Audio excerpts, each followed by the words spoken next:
empezamos a visualizar lo que significaba que este contexto de la intervención a domicilio formara parte de una manera, un formato de poder ayudar a la gente. Y entonces ahí nos encontramos muchísimas sorpresas, muy buenas sorpresas, ¿no?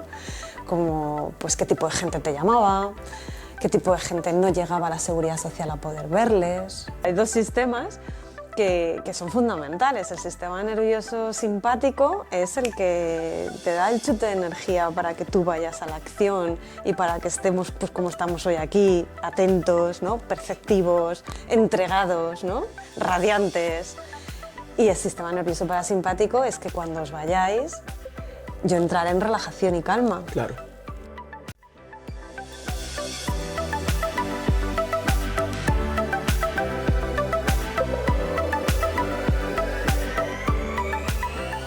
Bienvenidos de vuelta a Convéncete, un podcast que cuenta historias de personas que han apostado por la vida en el medio rural, de la mano del equipo de AJS. Hoy vamos a hablar con Natalia, una psicóloga a domicilio, que da apoyo a personas a las que nadie más llega. Y además está convencida que el medio rural es lo mejor para nuestro cuerpo y nuestra mente. ¿Os convencerá?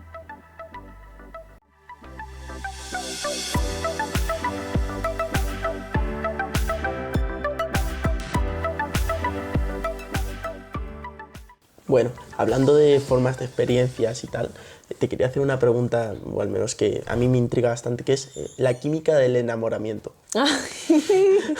Lo tenía que decir. La química del enamoramiento. Qué curioso es esto, ¿no? Sí. Es que, claro, nosotros pensamos que somos seres con capacidad de controlar y de manejar un poquito todo lo que está en nuestra vida e ir guiando en nuestra vida.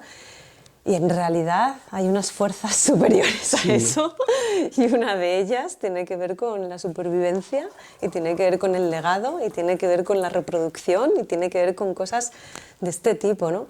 Entonces la química del enamoramiento empieza ahí, o sea, empieza realmente en una supervivencia de la especie. O sea, sin esa química no se puede... Preservar el legado. Claro, seguir hacia adelante, ¿no?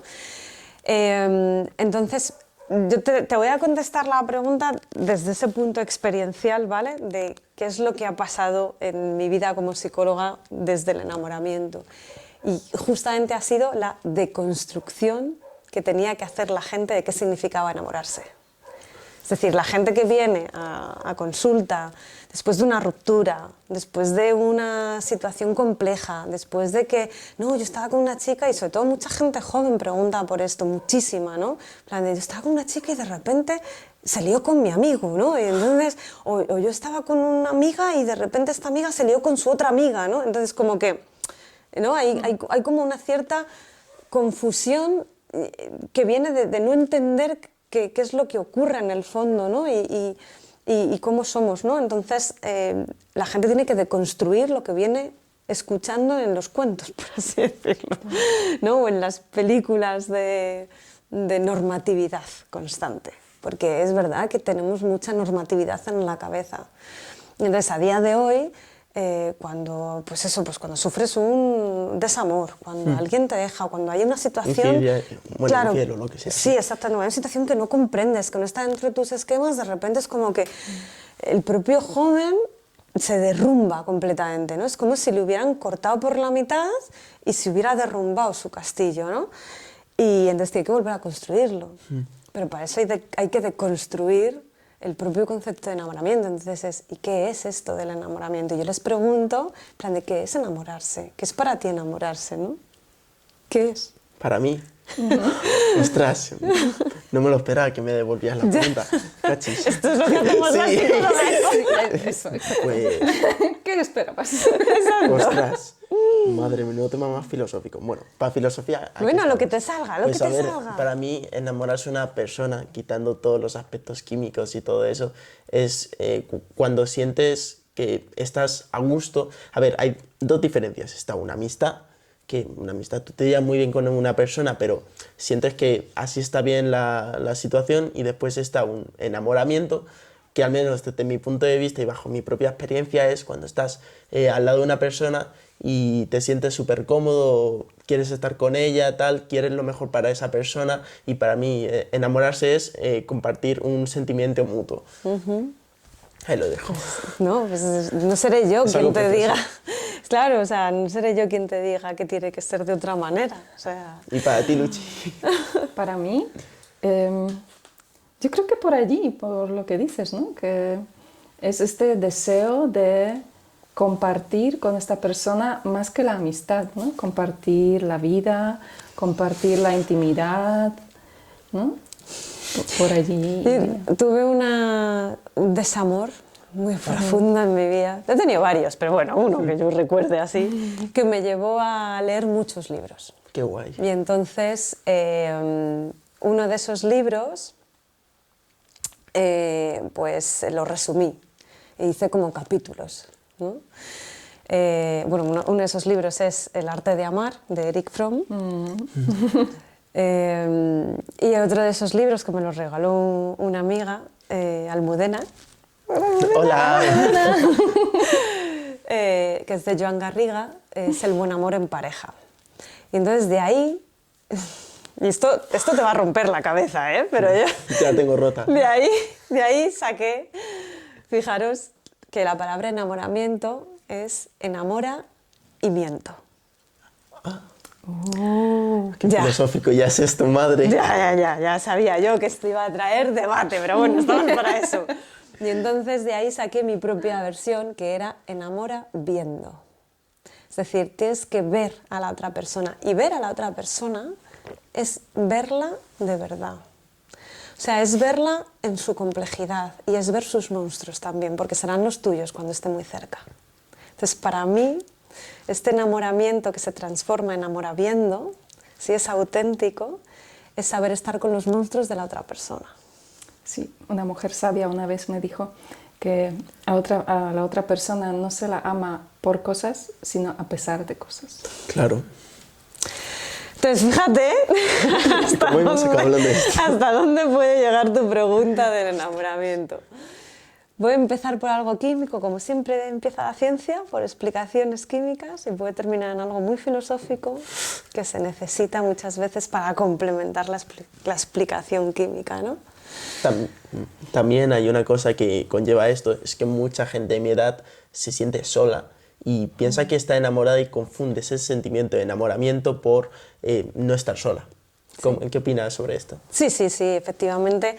Hay otro juego de palabras que me encanta, y no me acuerdo exactamente quién. En uno de los congresos a los que me gusta mucho asistir, que es el World Happiness Fest, que es el Congreso de la Felicidad Mundial, pues hay un señor que no me acuerdo exactamente quién es, pero él decía que la soledad es el sol de la edad. Es decir, que cuando tú te vas haciendo mayor te vas dando cuenta, y eso los jóvenes es un reto, o sea, Sí. es un reto para vosotros, porque cuando te vas haciendo mayor te vas dando cuenta que al final estás solo en la vida. No hay nadie que vaya a estar ahí. al fin y al Claro, cabo, o sea, solo tú estás mismo. solo contigo mismo. Y si no estás solo contigo mismo, totalmente a gusto, ¿no? Y acorde y coherente con quién eres y con lo que estás haciendo, entonces tienes un problema y tienes un reto por delante. Y entonces, claro, cuando yo ya rozo los 40. Bueno, rozo, ¿qué digo? Yo tengo 40 en este podcast. No sé si se publicará y tendré 41, porque los cumplo dentro de nada, en marzo. Pero claro, yo ya no me considero joven, ¿no? Como cuando tienes los 20 y tantos o los 30 y tantos. Y entonces te vas dando cuenta de que estás rodeada de un montón de gente que te quiere, pero que en realidad estás contigo misma. Sí. Y que tienes que estar a gusto contigo misma. Y entonces, claro, eso pues se va adquiriendo con mucha psicología, con la edad y con las experiencias de la vida. Pero cuanto antes los jóvenes empiecen a hablar en este tipo de términos, o sea, yo cuando vienen los jóvenes a consulta luego os cuento cómo trabajo con la gente joven, ¿vale? Pero cuando vienen, cuando me hablan, cuando me mandan notas de voz, tal, no sé qué, y hablamos de estos términos, ellos crecen porque nadie les está diciendo algo tan bonito y a la vez tan grande como vas a estar contigo toda la vida. Y entonces es importante que estés bien. Y tendrás novias y luego no las tendrás. Y entonces no pasa nada, o sea, significa que la vida es cambio y que necesitas adaptarte, ¿no? Entonces, bueno, pues es interesante, sí. Y el tema de las relaciones y los jóvenes, relaciones en el sentido amplio. ¿Amplio? O sea, no solo relaciones entre, digamos, enamorados, pero lío, todo amigos, no sé. Yo no entiendo relaciones nada de eso. Interpersonales entre los jóvenes. Sí. ¿Cómo han cambiado de antes y después de la pandemia? Ya, pues una de las cosas que es súper importante entender es que a mí me costó bastante, ¿no?, saber un poco cuál era esta dirección. Ya nos venían diciendo los estudios que las relaciones entre los jóvenes tenían un nuevo componente, ¿vale? Y este nuevo componente era la tecnología, pero no sabíamos muy bien qué es lo que iba a ocurrir realmente. Y entonces lo que ha ocurrido, que es lo que veníamos ahora comprobando y testando, es que ellos no entienden relaciones íntimas sin que haya una interacción tecnológica. Entonces, ¿qué es lo que pasa? Que esto es muy fuerte. Es decir, antes tú formabas relaciones auténticas e íntimas porque compartías cosas como un viaje, como el fallecimiento de una mascota, como me quieren pegar en la calle y el otro grupo te defiende, o sea, ¿no? O sea, y ahora mismo hay una, no digo todo el mundo, ¿no?, pero sí que hay una gran parte que no entiende la relación íntima y auténtica si no ha interaccionado tecnológicamente con esa persona. Es como si no te he mandado una nota de voz, un podcast de 10 minutos y no me has escuchado durante 10 minutos mi podcast y luego me has respondido con 7 minutos, no hemos conectado tecnológicamente, ¿no? Entonces, claro, esto tenía su parte compleja de entender y luego tiene su otra parte que necesitamos acoplar. Y esto es una de las cosas a las que yo me dedico ahora mismo. Es decir, yo me dedico a demostrar que los jóvenes pueden vincular terapéuticamente con una psicóloga a través de la tecnología, porque lo están haciendo en sus relaciones íntimas. Entonces, son capaces de pedir ayuda a través de soportes tecnológicos y son capaces de aceptar la ayuda y de sentirse ayudados y de tener recomendaciones terapéuticas a través de soportes tecnológicos. ¿Por qué? Porque han conseguido hacer eso en sus círculos más íntimos, sí, con sus amigos más íntimos. Entonces la transferencia, que yo llamo transferencia terapéutica, lo están haciendo también con su psicóloga. Entonces, para mí fue una sorpresa hace un año que empecé con este proyecto en el que colaboro con jóvenes y que efectivamente me cuentan sus historias y me cuentan qué es lo que les pasa y yo les intento ayudar a través de mensajes de texto y notas de voz, ¿no? Y lo que me sorprendió fue la apertura que tenían al grabarse, al explicarse y al expresarse, y la manera en la que luego reconocían cómo yo también les había ayudado, explicándome, grabándome y mandando mensajes de texto. Entonces, por supuesto, esta parte es una parte muy pequeña, pero que al final la ayuda psicológica no esté ahí es un error. Y digo que es una parte muy pequeña porque lo presencial es lo que va a coger poder en su vida. Es decir, esto es como una ayuda, es como un medicamento que no va a estar siempre en tu vida o no debería estar siempre en tu vida, ¿no? Pero es como una pildorita que es como, venga, y a partir de ahí. Y los jóvenes lo reciben muy bien. Es como tengo una psicóloga al otro lado que me escucha y que me sostiene. Y cuando no la necesite, ya está. Hasta luego. ¿Sabes qué me ha pasado? En un taller, era el año 2021 o 2022, que estábamos hablando con jóvenes sobre comunicación y les pregunté, ¿no?, cómo les influyó la pandemia, estar encerrados en casa y si echaban de menos quedar, verse, abrazarse. Y me dijeron que no. ¿Por qué? Yo eso no lo entiendo. Y me decían, pues, si yo veía a mis amigos todos los días. Digo, pero por videollamada. Sí, claro. Y no echabas de menos quedar con estos amigos.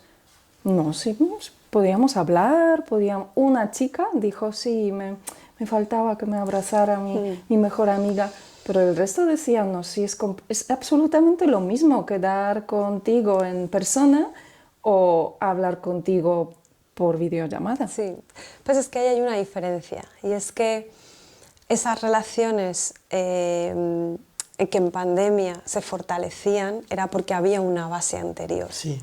La pregunta es que si no seguimos fomentando lo presencial, luego en videollamada no se va a poder potenciar. Porque imaginaros, si tú a ese mismo grupo de personas que han estado completamente desconectadas de lo presencial desde que son pequeños, ¿no? les haces la misma pregunta. Y es como, no, si es que yo solamente he visto a mis amigos a través de una pantalla. Ostras. Pues ni siquiera el cerebro se forma de la misma manera. Entonces, por eso necesitamos que el espacio presencial siga sentando bases. Y luego ya que la tecnología nos ayude a crear lazos, a fortalecer lazos, a mantenernos en contacto, a crear unidad, a crear comunidad, a crear movimiento, a lo que sea. Pero necesitamos los espacios presenciales para formar las bases, incluso te diría neurológicas de nuestro cerebro.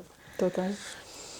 Pero también hay una cosa que pasa, es que ahora los jóvenes cuando quedan, que ahí me incluyo muchas veces que quedo con mi grupo de amigos y están con el móvil y siempre les digo, oye, vamos a hacer algo y tal, y están ahí y están al lado y prefieren estar antes con la tecnología, o hasta si están escribiendo mensajes el uno al otro y están al lado. Y yo me quedo diciendo, hombre, tienes a tu amigo al lado, apaga el móvil y ponte a hablar, porque estás priorizando una red social o lo que sea antes que tu propia amistad. Sí. Sí, y aquí tengo que lanzar una, como se suele decir, una lanza por los y las jóvenes, porque es que no es su responsabilidad. Es decir, yo voy a decir una cosa muy fuerte, pero bueno, esto es para mayores de edad, ¿no? Entonces, quiero decir, bueno, mayores de edad, como en mi profesión se llaman mayoría sanitaria, ¿vale? La mayoría sanitaria es a partir de los 16, es decir, es la manera, 15, 16 años, es la manera en la que tu cerebro ya se tiene que ir construyendo. Bueno, esto de la tecnología, de los móviles, de las redes sociales y de todas estas cosas, es como cuando intentas decirle a una persona adicta a la cocaína, Que lo deje. toma, aquí tienes tu gramo de cocaína, Pero no te lo gestiónatelo y no te lo tomes. Ya, Tómalo. eso es verdad.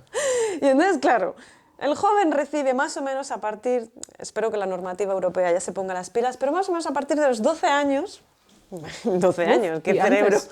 Claro, más o menos, digo, a partir de 12 años, ¿qué cerebro formado hasta los 12 años? Ninguno. ¿Qué autocontrol se desarrolla? Ninguno. Entonces, recibe su droga. Dopamina. Claro, fundamentalmente. Y entonces dicen, y gestiónalo, y hazlo bien.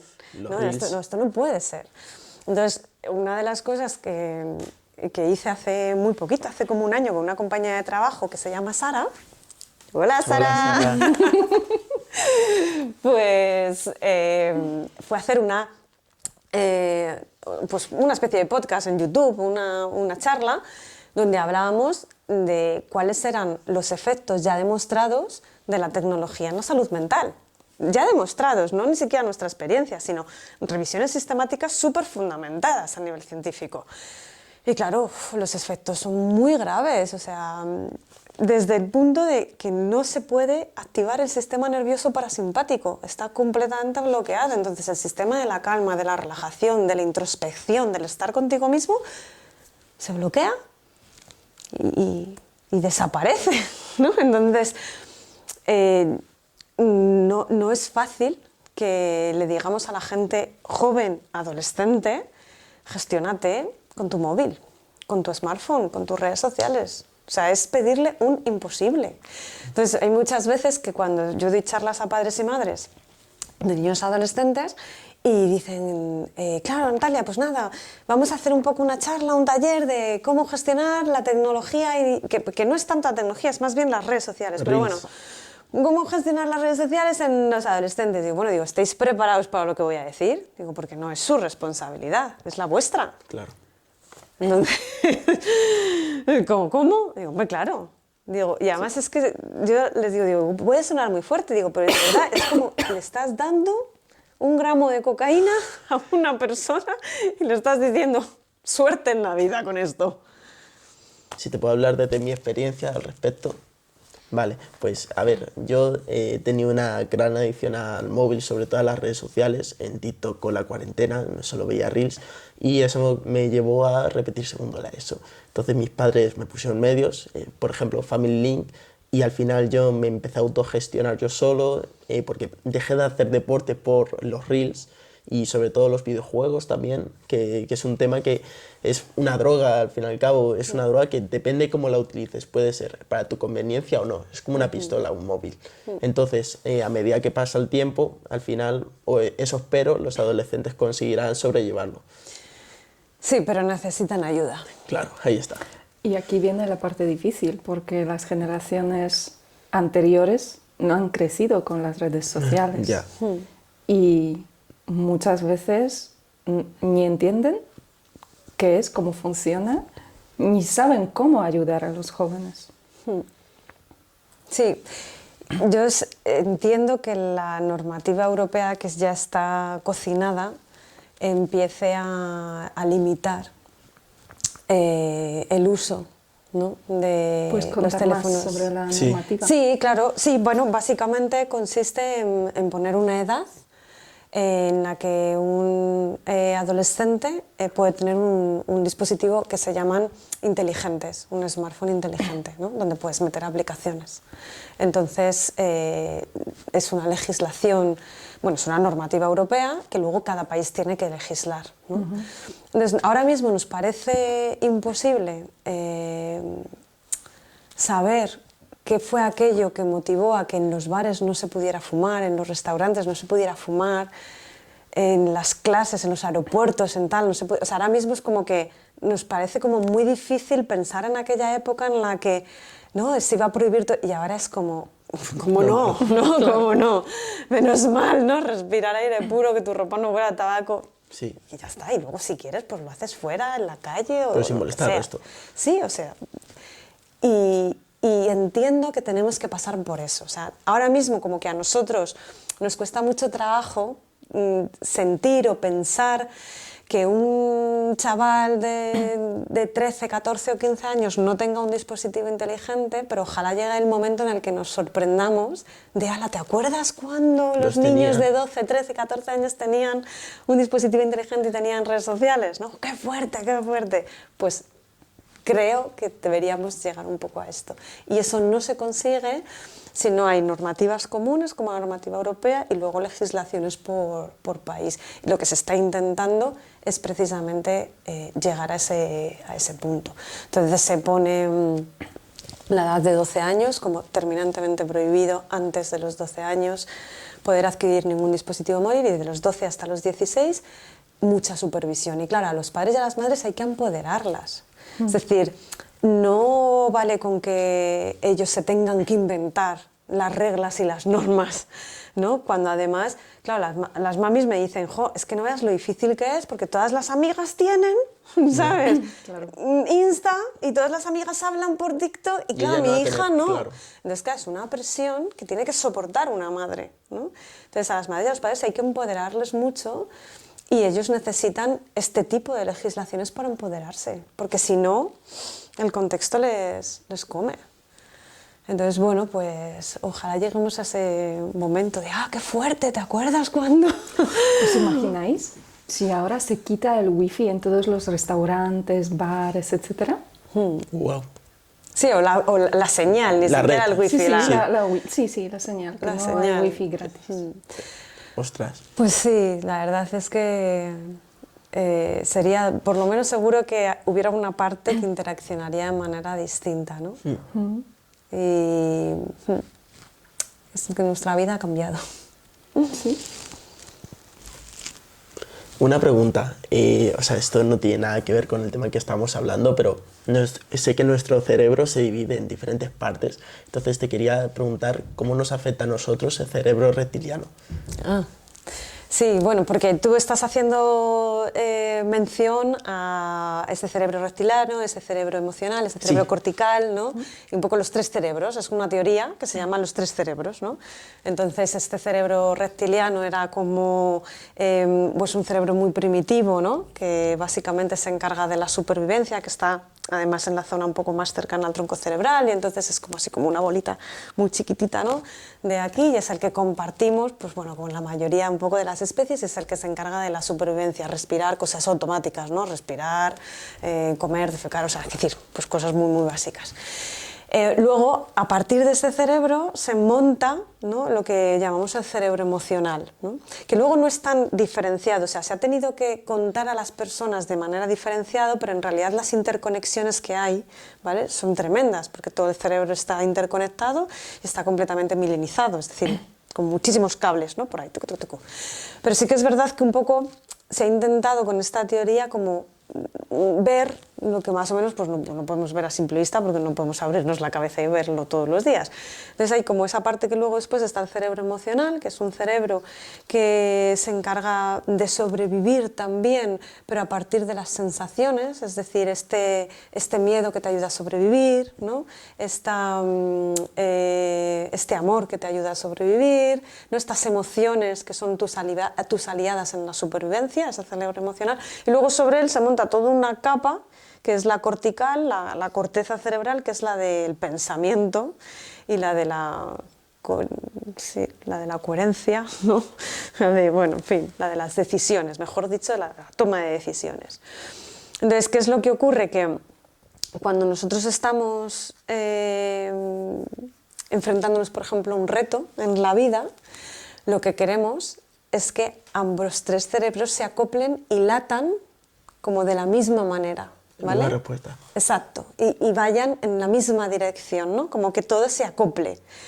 Porque si de repente uno de los dos o de los tres, ¿no?, va a su bola, por así decirlo, y se cambia de dirección, tú te enfrentas a ese reto con más dificultades, ¿no? Es decir, si tu pensamiento está por un lado y tus sensaciones emocionales están por otro y no se ayudan y no se acoplan, o paras de respirar, o de repente te olvidas de comer, que muchas veces nos ocurre cuando estamos nerviosos, Sí, ¿no? O la sea, verdad que sí. y de repente te empiezas a adelgazar, o sea, cuando algo se desacopla, enfrentarte al reto es mucho más difícil, ¿no? Entonces, esta parte del cerebro reptiliano, que siempre nos va a proteger contra nuestra supervivencia, a veces se vuelve en contra, ¿eh?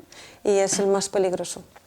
O sea, como que se ataca a sí mismo. Sí, es como que de alguna forma nuestras funciones básicas de repente, no es que se ataque a sí mismo, sino que como están descoordinados los cerebros, de repente dejas de hacer cosas que se presupone que son importantes para ti, como por ejemplo comer. Es decir, ¿cómo no vas a comer? ¿No? Pues sí. Hay personas que dejan de comer. Ah. Y entonces están realmente en una situación complicada, ¿no? Y eso es porque, bueno, pues que si las creencias de la imagen, que si las sensaciones de cómo estoy, que si me miro al espejo y tal, entonces... Inseguridades y todo eso. No puede ser lo contrario. Me refiero, como has dicho lo de no comer, que a lo mejor coma mucho de más, por ansiedad o lo que sea. Sí, claro. Sí, completamente, desregulado. Ahí es cuando tu cerebro emocional te está lanzando un montón de señales y no tienes un mecanismo en la parte cortical de decir, oye, que es que tu ansiedad se maneja con la respiración. Y no lo sabes, no has entrenado, no te has dado cuenta. Y entonces hay que volver a entrenarlo de... Voy a respirar conscientemente, y de repente respirar conscientemente, que es algo muy del cerebro cortical, por así decirlo, pues va a otras partes, ¿no? Y empieza a mandar señales, ¿no?, a otros lugares. Sí, pero bueno, a ver, es que son unas preguntas muy complicadas para explicar aquí en un momento, pero bueno, para que la gente más o menos pues entienda que efectivamente necesitamos como vibrar al compás, ¿no? Sí, sincronizado. Claro, y estar sincronizados, ¿no? Y tener un latir, ¿no?, hacia las cosas. Y hay veces que nos desregulamos, yo incluida, que aquí parece que estoy, vamos, súper centrada, súper coherente y tal, y no, o sea, yo tengo mis momentos de desregulación total y decir, ¿qué pasa? Se me ha olvidado todo lo que he estudiado, todo lo que me ha enseñado mi psicóloga, ¿qué ocurre, no? Y de repente vas como sin brújula. Entonces, bueno, lo importante en la salud mental no es desregularte, sino cuánto tiempo vuelves, cuánto tiempo tardas en volver a regularte. Entonces, que te vas a desregular, que vas a caer en trauma, que puedes vivir un shock, está clarísimo, y tu vida no la puedes controlar porque ocurren muchas cosas que no están bajo tu control. Entonces, seguro te vas a desregular. La clave de la salud mental es ¿y cuánto tiempo volverás a regularte? Entonces, la gente tarda poco tiempo, pues potencia su salud mental. Y hablamos de regulación, antes hablábamos de las redes sociales, ¿no? Se habla mucho de que la gente está sobreestimulada. Sí. Y volviendo a las comparaciones, porque también se habla que la gente en las zonas rurales es menos sobreestimulada que la gente en las ciudades. Entre los jóvenes rurales y jóvenes urbanitas, ¿ves alguna diferencia en esta sobreestimulación? Ya. Ciertamente es imposible vivir en la ciudad y no estar sobreestimulado. Cuando tú me hablas de urbanita, entiéndeme, o sea... Sí, sí. ¿Por qué? Porque, por ejemplo, tenemos una contaminación auditiva, ¿no? Tenemos una manera en la que ese ruido, ¿no?, constante o esa manera de no escuchar otros sonidos, ¿no?, relajantes, como puede ser, pues hoy me he levantado y lo que hago es escuchar el sonido de los pájaros, no es lo mismo que escuchar el sonido de los coches, ¿no? Entonces, cuando me hablas de sobreestimulación, está en el ambiente, entonces es importante que entendamos cuál es la realidad en la que viven, ¿no? Es decir, qué es lo que escuchan por la mañana cuando se levantan. Escuchan coches, escuchan la radio, escuchan, ¿no? O sea, y luego ves a mucha gente con los cascos en el metro, ¿no? ¿Por qué? Porque necesitan meterse en otro mundo, claro, porque si no, ¿qué estás escuchando? Conversaciones, ruidos, estrés, tal, ¿no? Entonces, la contaminación auditiva es muy, muy importante, nos afecta mucho más de lo que creemos y en el mundo rural no es tan así. Pero en el mundo urbanita, como tú llamas, y los jóvenes están muy sometidos a esa contaminación, igual que la lumínica, ¿no? Es decir, hay veces que cuando he paseado por Madrid Centro a ciertas horas hay tanta luz, ¿no? De farolas, de escaparetes, de tal, de no sé qué, y dices, madre mía, ¿no? Qué dolor de cabeza. ¿Por qué? Porque cuando estás en el pueblo no es así. O sea, hay luz, obviamente, no estás en las cavernas, a ver, entenderme, la gente que nos escuche. Pero no es así, o sea, no es lo mismo. Te alejas 2 calles y ya está, ¿no? Y ves las estrellas, entonces no tiene nada que ver. Entonces sí que existe esa diferencia en cuanto al número de estímulos que tienen y que son contaminantes y que contaminan su sistema nervioso parasimpático, necesariamente y forzosamente tienen más. Y para reducir eso, pues hay que hacer muchos esfuerzos, ¿no? O sea, hay gente que en la ciudad duerme con antifaz y tapones. ¿Por qué? Porque necesita, claro, o hay gente que el aire, por ejemplo, ¿no? O sea, ¿qué aire respiras en la capital y qué aire respiras en el pueblo? Y eso no lo ves, pero eso cuenta. Y eso es algo que tú estás respirando todo el tiempo. Entonces, necesariamente. Y no significa que la gente del mundo rural no tenga problemas y no significa que no se enfrente a dolores de la vida, ni mucho menos. Pero sí que hay diferencias, claro que las hay, ¿cómo no? Sí. ¿Y cómo influye esto en el funcionamiento, en lo mental? Claro. O sea, a simple vista parece que no... O sea, parece que no es tanto, ¿no? Pero cuando ocurre algo que tiene que ver con la frustración o que tiene que ver con la adaptabilidad o que tiene que ver con cosas como muy, muy complejas, ¿no? En las que al final un adolescente, un joven, pues tiene que ir adaptándose constantemente al medio que le rodea, ¿no? Y a las cosas que le van ocurriendo en la vida. Entonces, yo quiero pensar que cuando tu cerebro está menos estimulado y tu sistema nervioso parasimpático está más entrenado, la manera en la que tú afrontas las cosas es un poquito más lenta y eso da lugar a que las cosas tengan sus tiempos. Cuando estás en la ciudad todo va muy deprisa y también quieres que las soluciones vayan muy deprisa y hay veces que las soluciones no van deprisa. Justo lo contrario, se necesita tiempo para que la solución venga, porque no se te ha ocurrido en ese momento, porque no lo has pensado, no has podido pensarlo con calma, porque no depende de ti, porque simplemente estás ahí expectante para ver cómo se va solucionando tu vida. Entonces, la prisa, lo que hemos hablado antes, es decir, la prisa, la productividad, la manera, también quieres que las soluciones sean rápidas. Y no, a veces no son. ¿Confirmas que en el pueblo los jóvenes son más relajados?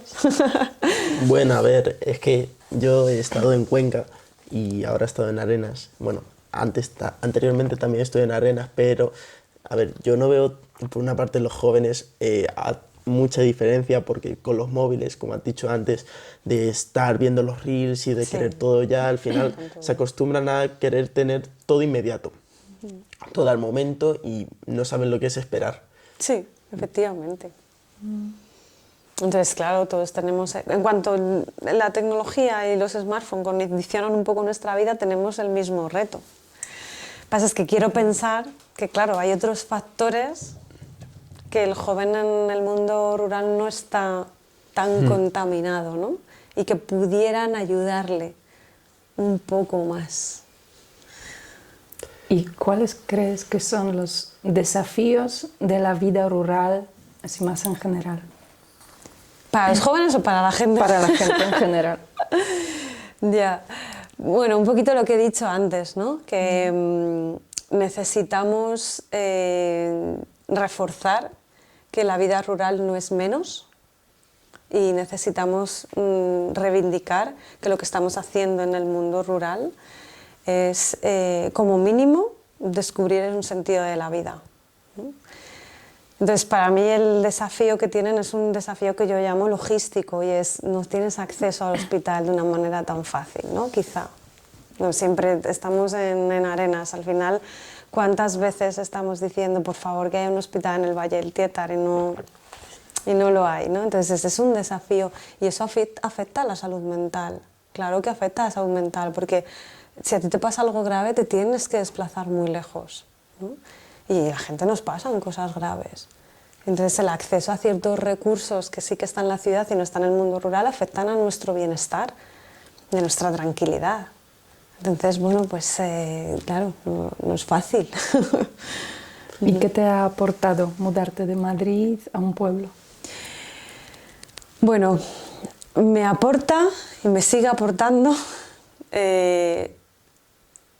estar en un nivel de conciencia mayor y de introspección mayor. Cuando el ruido se relaja, el ruido ambiental se relaja, tú consigues conectar contigo misma más. Si el ruido ambiental es muy alto, ya sea la contaminación lumínica, lo que hemos hablado antes, necesariamente tus estímulos están hechos para centrarse hacia afuera, ¿no?, de ti. Y cuando estás en el mundo rural tienes más posibilidad de estar hacia adentro, ¿no? Y en ese estar hacia adentro, pues tú encuentras muchas fortalezas. Y encuentras lo que yo llamo el autoconocimiento. Y lo que en psicología el autoconocimiento consiste es en una fortaleza, es decir, en una manera en la que tu salud mental se protege. Entonces no puedes dejar de trabajar el autoconocimiento, y eso es una introspección.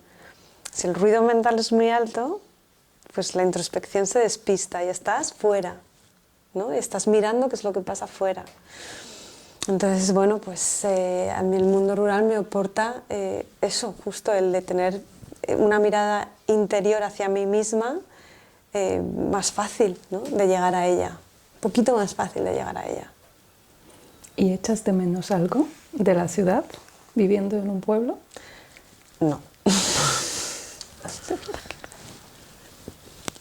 Es que me lo han preguntado muchas veces, ¿eh? No, o sea, es que soy rotunda, o sea, es que me lo han preguntado muchas veces. De hecho, si tuviera que mudarme a la ciudad por algo que fuera imperativo,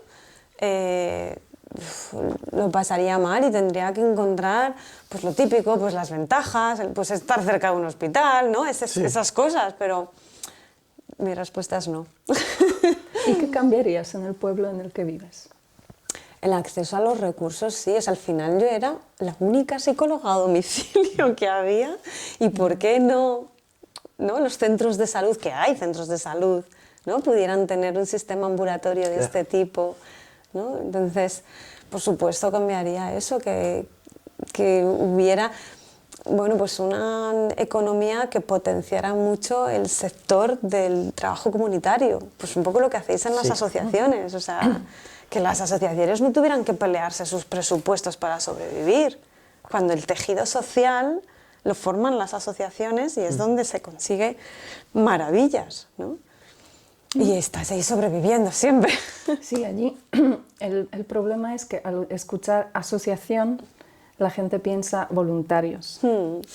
Y el problema es que los voluntarios no pueden con todo. Claro. Si quieres tener un trabajo bien hecho, tienes que tener a un profesional. Y si quieres a un profesional, tienes que pagarle. Claro, eso es. Y para pagar a los buenos profesionales, incluso las asociaciones, necesitan presupuesto. Efectivamente. Entonces, una u otra, ¿no? Es así. Un inciso hablando de eso, ¿qué opinas sobre la madrilización? Que todo se centralice en Madrid. Ya. O en las capitales, Sí, ¿no? En general. ciudad- Y eso, no me gusta nada. Yo pondría una gran empresa en un pueblo. ¡Hala! Está. Una universidad, ¿no? ¡Hala! En un pueblo. Claro, o sea, es decir, diversifiquemos un poco, Innovar. ¿no? Claro, innovemos. ¿Qué pasa, no? O sea, al final es que es riquezas. Tú pones un hospital universitario en el Valle del Tietar y ¿quién te va a venir? Pues gente universitaria, Claro. profesionales nuevos, riqueza, etcétera, y que esté, ¿no? Pues entonces sí, o sea, creo que la manera en la que la capital absorbe todo al final es insostenible. Pero ya lo sabemos, o sea, quiero decir, es que es insostenible vivir, incluso a nivel económico me refiero, bueno, ya tenéis los estudios seguramente, ¿cuánta gente tarda en independizarse en una ciudad cuando se es joven? Pues igual están hasta los 30, 30 y pico, intentando independizarse. ¿Por qué? Porque es inaccesible la vivienda. La vivienda está por los cielos, vamos. Alquileres, las compras, es inaccesible. Un derecho primario, un derecho básico, un derecho social. Entonces, no tiene mucho sentido. Y eso es precisamente porque es como una absorción de todo, ¿no? Te absorbo la energía, te absorbo los recursos, te absorbo el dinero, todo se cuela por el sumidero de la capital. Y es como, no, por favor, no puede ser. Y se hace insostenible.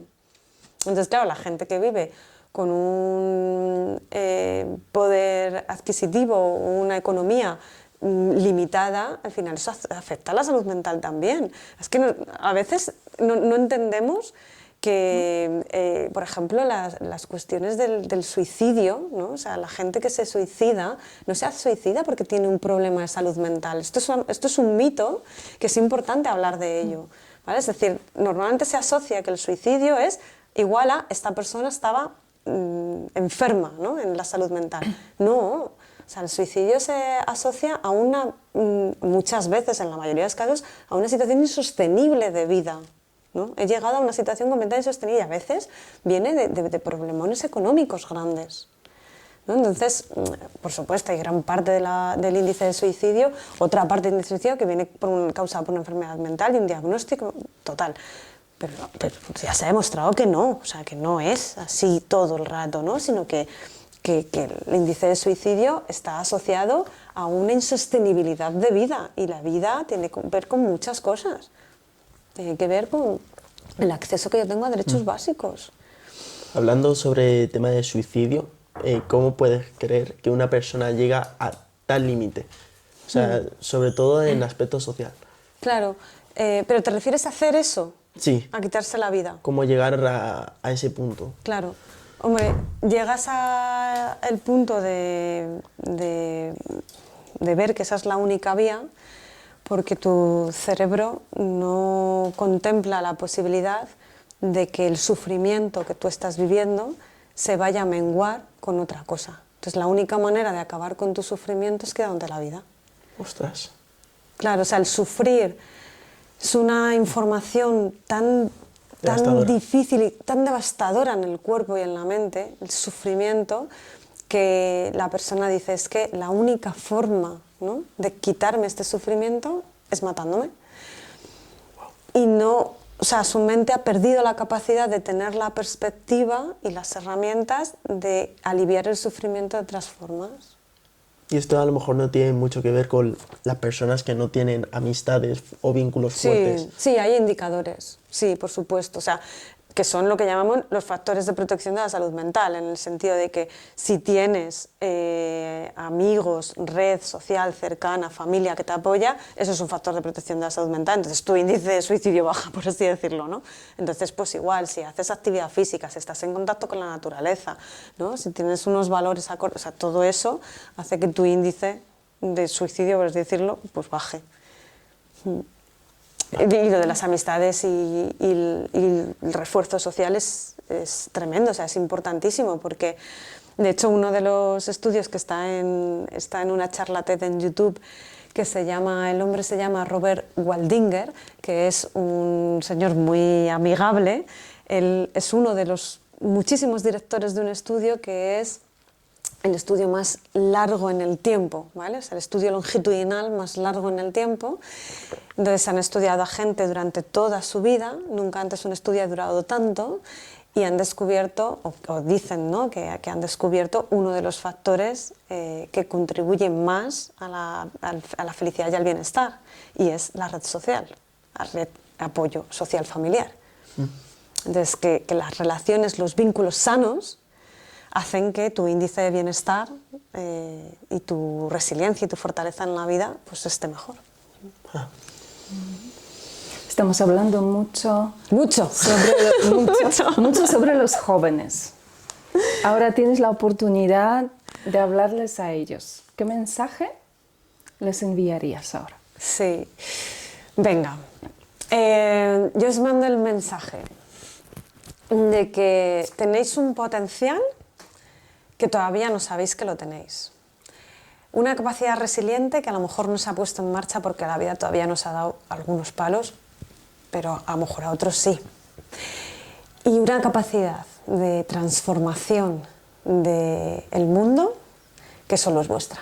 Entonces, yo lo que les diría y lo que os digo es que salgáis fuera de la caja y que tratéis de ser la persona que queréis ver en el mundo, que es una frase de Gandhi que a mí me gusta mucho, ¿no? Que es, pues eso, vive, sé, cree como esa persona que te gustaría ver en el mundo. Qué bonito. Y yo creo que aquí vamos a terminar porque nada más bonito vamos a decir en este podcast.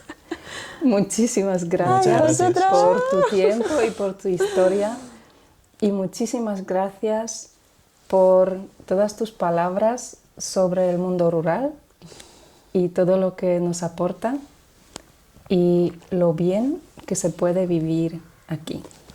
Desde luego que sí. ¿Os ha convencido? Y muchas gracias por acogernos.